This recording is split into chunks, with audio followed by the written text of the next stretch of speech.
जो 200-250 मॉक दिया है वो बताएगा। हाई इम्पोर्टेंट है। 200-250 मॉक जो दिया है वो बताएगा अभी। तो 200-250 मॉक टेस्ट देने से ज्यादा इंपॉर्टेंट है मॉक टेस्ट का एनालिसिस। हाइलाइटर से या रेड पेन से उस क्वेश्चन को इंसर्कल करता था, फिर साइड में लिख देता था कि हाँ मैंने इसमें फार्मूला मिस्टेक करा, कैलकुलेशन मिस्टेक करा। कि क्या गलती है क्या नहीं है। बस हाँ, हम एक चीज एक्स्ट्रा करते थे, कितना मतलब सिली मिस्टेक से हुआ है और कितना मतलब मेरा। तो यही डिफरेंस है कि कौन कैसे एनालिसिस करता है। कई बार आप सोचते हो कि ये बंदा अच्छे से एनालाइज कर रहा है, ये अच्छे से नहीं कर रहा है, तो यही सब। तो मैंने आपको अभी एक वीडियो बनाया था कि mock test versus actual marks in NEET, इस पे वीडियो बना दिया है। देन मैंने आपको ये भी बता दिया है कि कैसे विद इन टेस्ट पेपर जैसे मॉक टेस्ट दे रहे हो उसमें किन किन बातों का ध्यान रखना है जिससे आपके मॉक टेस्ट में अच्छे मार्क्स आए। आप वीडियो चेकआउट कर सकते हो, यहाँ पे लिंक डिस्प्ले हो रहा होगा। एंड अब मैं ये बताने वाला हूँ कि मॉक टेस्ट देने के बाद उसका एनालिसिस कैसे करोगे, मतलब बेस्ट सबसे अच्छा तरीका क्या है एनालिसिस करने का जिससे आपके मॉक टेस्ट के मार्क्स में इंप्रूवमेंट आए और आपका नीट में अच्छा रैंक सिक्योर हो, अच्छे मार्क्स आए एंड आपकी जो सिली मिस्टेक्स होते हैं वो भी कम हो और आप अच्छा परफॉर्म करो।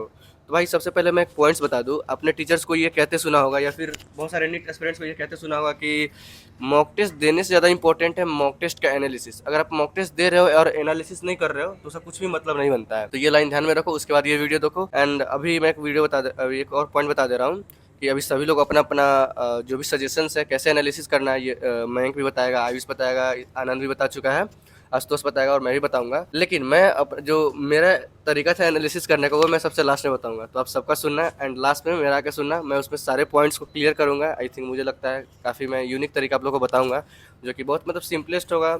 वैसे देखते हैं सब लोग का अपना तरीका रहता है बट इन लोग का भी कुछ ना कुछ बेस्ट ही होगा भाई। अगर सबने नीट क्रैक करा है तो सबका अपना बेस्ट ही होता है। का मॉक का एनालिसिस करना चाहिए कि नहीं, यही सवाल है तुम्हारा। आयुष तो बताएगा नहीं क्योंकि 3 मॉक दिया था। उसका भी तो बता सकते हैं। नहीं, क्या बताएगा, 3 मॉक में कोई बताएगा नहीं।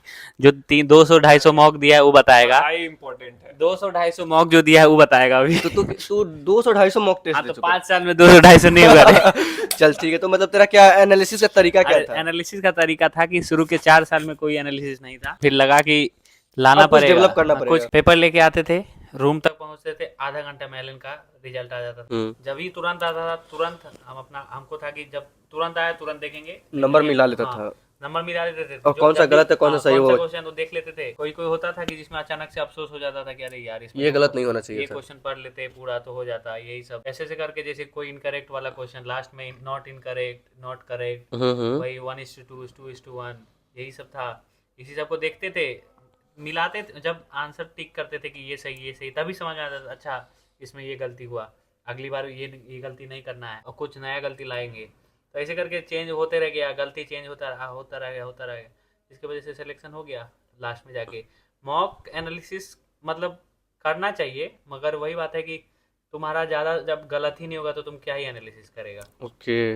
तो लास्ट में मेरा कम गलती होता था, तो 5, 10, 12 गलती होता था, उसमें 6, 7 को तो आउट ऑफ सिलेबस क्वेश्चन रहता था, 8 को रहता था, उसमें वही 3 को क्वेश्चन गलती पढ़ लिए, तेजी में बनाने के चक्कर में गलती हो जाता अच्छा था। तो ये बता, है। एक चीज ये बता, जैसे बहुत लोग बोलते हैं कि एक मैंने अलग से कॉपी बनाया था मॉक टेस्ट एनालिसिस का, तू ऐसा कुछ नहीं किया था? नहीं, नहीं, सबका अलग तरीका होता है, पूरा एकदम बढ़िया से डायरी में लिख के कि ये गलती कर दी है, ये गलती कर दी है।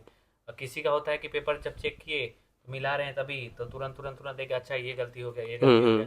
क्योंकि इतना एग्जाम ही आता है ना कि तुमको एनालिसिस करने का कम तरीका और समय मिलेगा। बस तुम्हारे ध्यान में होना चाहिए कि गलती नहीं होना चाहिए। गलती बस एक ही से दूर होगा कि जब तुम पूरा क्वेश्चन पढ़ो और पूरा ऑप्शन पढ़ो, तुम्हारा गलती दूर हो जाएगा, कोई दिक्कत नहीं आएगा तुमको। चलो तो गाइज करो। इसने तो बता दिया, अब मैं आपको बताता हूँ कि एनालिसिस कैसे करना है। तो सबसे पहले मैं जैसे मॉक टेस्ट देकर आता था तो उस पेपर को अपने स्टडी टेबल पे रखता था और फिर मैं फिजिक्स केमिस्ट्री बायोलॉजी, जैसे फिजिक्स में जो भी क्वेश्चन गलत है उसे एक बार सॉल्व करता था, वो हो गया। फिर मतलब और क्वेश्चन में मैंने जैसे फॉर्मूला मिस्टेक कर दिया या कैलकुलेशन मिस्टेक कर दिया या कोई कॉन्सेप्ट भूल गया तो उस टेस्ट पेपर में हाइलाइटर से या रेड पेन से उस क्वेश्चन को इंसर्कल करता था कि हाँ उसको इंसर्कल कर दिया, फिर वहाँ पे साइड में लिख देता था कि हाँ मैंने इसमें फार्मूला मिस्टेक करा, कैलकुलेशन मिस्टेक करा। और फिर ऐसे सिमिलरली बायोलॉजी में भी कि हाँ मैं ये एनसीईआरटी का लाइन भूल गया या फिर मैंने यहाँ पे इस क्वेश्चन में नोट नहीं पढ़ा या फिर इस क्वेश्चन में कुछ जो भी मिस्टेक्स था वो वहाँ पे मेंशन कर देता था। तो गाइज तो वही सिमिलरली आपको जो भी है मिस्टेक्स वो आपको लिख देना है। तो जैसे अपने फिजिक्स में, केमिस्ट्री में, बायो में अपने सारे मिस्टेक्स लिख दिया या जो भी जितना आपको कॉन्सेप्ट उसके अराउंड जो भी चीज़ लग रहा है उसी पेपर में लिख दो। फिर उस पेपर को अपने टेबल पे साइड में रख दो। सपोज आपने वो मॉक टेस्ट आज दे दिया, फिर जैसे शाम हुआ तो एक बार बस उस पेपर को उठाओ, आप खाना खाने के बाद टहल रहे हो तो बस 5 मिनट उस पेपर को लो, ऐसे पलटो, देखो उसमें हाँ इस क्वेश्चन में क्या मिस्टेक्स था, फिर इस क्वेश्चन में क्या मिस्टेक्स था, तो बस ऐसे ही पलटना है। 5 मिनट लगेंगे, इससे ज़्यादा बिल्कुल नहीं लगेगा। वो भी खाना खाने के बाद आप टहल रहे हो, फिर 2-3 दिन हो गया, फिर सेम पेपर को आपके टेबल के बगल में रखा हुआ, फिर पेपर को उठाओ, एक बार पलट लो। तो इससे क्या आ रहा है, इससे क्या होगा कि जो जो आपने मिस्टेक किया वो आपके सबकॉन्शियस माइंड में जाकर बैठ जाएगा। एंड सेम मिस्टेक्स बहुत ही कम चांस है कि आप मॉक टेस्ट में आगे करोगे। एंड अगर उस टाइप का क्वेश्चन आता है तो 100% आप सॉल्व कर दोगे। एंड उसके अराउंड जो भी वहाँ पे अपने कॉन्सेप्ट्स लिखे हैं वो कॉन्सेप्ट्स भी आपके बहुत ज़्यादा मजबूत हो जाएंगे। तो ये कहीं ना कहीं मुझे बहुत ही अच्छा तरीका लगा था, और ये मुझे लास्ट के 2 महीने में पता चला था। ऐसा नहीं कि मुझे किसी ने बताया था, मैंने खुद से डेवलप करा था, या मुझे पता नहीं कैसे आइडिया लगा था। तो सब लोग के अलग अलग तरीके होते हैं, कुछ लोग कॉपी में लिखते हैं, कुछ लोग बस आते हैं देख लेते हैं। तो यही डिफरेंस है कि कौन कैसे एनालिसिस करता है। कई बार आप सोचते हो कि ये बंदा अच्छे से एनालाइज कर रहा है, ये अच्छे से नहीं कर रहा है, तो यही सब चेंजेस है। तो आप अपने दोस्तों से भी पूछो वो लोग कैसे करते हैं एनालिसिस, आपको आइडिया लग जाएगा कि कौन कैसे करता है एंड आपका क्या तरीका है।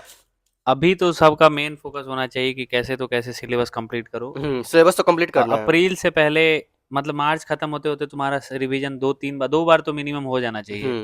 क्योंकि अभी तुम मॉक देने पे रहोगे तो तुम्हारा सिलेबस वही है कि तुम जो मॉक में आएगा वही पढ़ोगे। तो अब अप्रैल मार्च खत्म तक ट्राई करो कि सिलेबस तुम्हारा 2-3 बार निपट जाए, फिर अप्रैल में जब वापस मॉक शुरू होगा तब देना।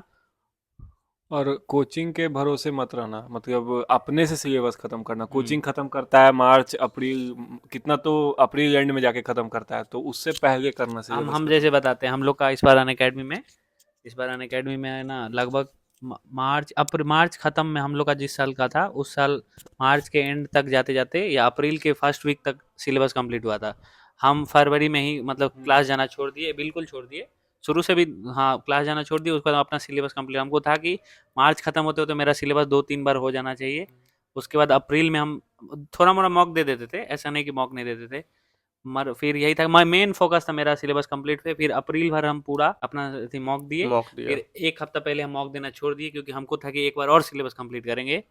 तो हम लगभग मतलब लास्ट के 3-4 महीने में हम 5-6 बार सिलेबस 5-6 कंप्लीट बार करते। तो करना पड़ेगा। नहीं ये लोग का जैसे बोला कि अप्रैल में खत्म हुआ था, भाई मेरा 5 महीना पहले दिसंबर में ही एलेन वालों ने खत्म कर दिया था। रीजन ये था कि मेरा एडवांस बैच बहुत ही पहले स्टार्ट हुआ था, तो 5 महीना पहले खत्म कर दिया, और मुझे प्रॉपर टाइम मिला था तैयारी करने का। सिलेबस कंप्लीट करो जितना जल्दी हो सके, और सिलेबस रिवीजन कंप्लीट शुरू करो, करो, रिवीजन अपना करो। बायो पढ़ो, केमिस्ट्री पढ़ो, फिजिक्स पढ़ो, हर छोटा छोटा चैप्टर से अगर एक क्वेश्चन भी आता है ना, वो चैप्टर भी पढ़ो, क्योंकि एक क्वेश्चन 4 नंबर होता है और गलती कर दिया तो 5 नंबर। 5 नंबर है। 500 रैंक लगभग तुम्हारा इधर सर हो जाएगा। अच्छा भाई, इसने तो बता दिया कैसा नहीं, लेकिन आयुष ने तो 2-3 ही मॉक टेस्ट दी, मतलब तूने बहुत मतलब कम दिया था। फिर भी आयुष- तेरा एनालिसिस का तरीका क्या था? मान ले तू दिया मेरा जितना नहीं, एनालिसिस था कि मतलब दो या ही फिर तू 3 दिया। बताना चाहे तो क्या बताएगा? हम बताना चाहेंगे तो मेन फोकस हमेशा तुमको मॉक में कम नंबर आए ज्यादा नंबर आए, तुम्हारा मेन फोकस होना चाहिए कि सिलेबस खत्म करो और बार बार खत्म करो, बार बार रिवीजन। भाई हम खाली क्वेश्चन मिला लेते थे कि कौन सही हुआ कौन गलत हुआ। गलत तो पते चल जाता था भाई देख के कि क्या गलती हुआ। इसमें एनालिसिस क्या करना है कि क्या गलती है क्या नहीं है। बस हाँ हम एक चीज एक्स्ट्रा करते थे कि हम देखते थे कि मतलब कि कितना मतलब सिली मिस्टेक से हुआ है और कितना मतलब मेरा नॉर्मल वो हुआ है कि मतलब सिंपली तो यही करता था कि कौन सा क्वेश्चन गलत है कौन सा सही है मिलाता था। एंड इन द लास्ट तुम ये देखता था कि कौन से क्वेश्चन में तेरा सिली मिस्टेक्स हो रहा है, हाँ या फिर कौन से में तू अदर टाइप का गलती कर रहा है। हाँ तो इससे हम ज्यादा तो कुछ नहीं करता था। नहीं उससे ज्यादा क्यों? ऐसा क्यों? ऐसा क्या क्यों क्या पर देख के पता चल जाता था और क्या जैसे होता है ना कि फार्मूला देखे, इसमें फार्मूला छूट गया, इसमें कैलकुलेशन मिस्टेक्स हो अरे गई, ये देखो सब पहली बात हम फिजिक्स में फार्मूला और मूला ज्यादा याद नहीं करते थे, हम बेसिक से सॉल्व करते थे, कॉन्सेप्चुअली सॉल्व करता था। कॉन्सेप्चुअली। वर्क एनर्जी थ्योरम हाँ सही में सब में हम वर्क एनर्जी थ्योरम लगाते थे। ठीक है।